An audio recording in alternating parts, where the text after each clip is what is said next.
এখন মাত্র 3 থেকে 6 মাসে যেখানে মেগা ধারাবাহিকগুলো বন্ধ হয়ে যাচ্ছে, সেখানে জি বাংলার জগদ্ধাত্রী একের পর এক কামাল করছে টিআরপিতে।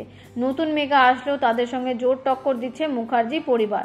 যদিও একসময়ের বাংলা সেরা ধারাবাহিক এখন প্রথম স্থান আর পায় না, তবে প্রথম 5-এ বরাবরই নিজেদের জায়গা পাকা করে রেখেছে এই মেগার গল্প এগিয়েছে বেশ কিছু বছর। পরিস্থিতির শিকার হয়ে এখন হুইল চেয়ারে রয়েছে জগদ্ধাত্রী। এইদিকে পরিবারের থেকে অনেক দূরে এখন জগদ্ধাত্রীর মেয়ে দুর্গা, বড় হয়েছে আশ্রমে। কিন্তু মার এমন অবস্থার জন্য যারা দায়ী তাদের শাস্তি দিতে পিছু পা হয় না সে। জ্যাজ চ্যানেলের মতনই সাহসী হয়েছে দুর্গা। সদ্য মুক্তি পেয়েছে ধারাবাহিকের নতুন একটা প্রোমো। জগদ্ধাত্রীর এই নতুন প্রোমোয় দেখা যাচ্ছে যে জগদ্ধাত্রীকে কিডন্যাপ করে একটা গোপন ডেরায় নিয়ে আসে গুন্ডারা। মাকে বাঁচাতে গুন্ডাদের একের পর এক মেরে ধরাশায়ী করে দেয় দুর্গা। এরপর ফোর্স নিয়ে সেখানে হাজির হয় স্বয়ম্ভু। জগদ্ধাত্রীকে উদ্ধার করতে এসেছে মুখোমুখি বাবা এবং মেয়ে। কি হতে চলেছে এবার? এক হয়ে যাবে কি জগদ্ধাত্রীর পরিবার? সবটাই জানা যাবে ধারাবাহিকের আগামী পর্বে।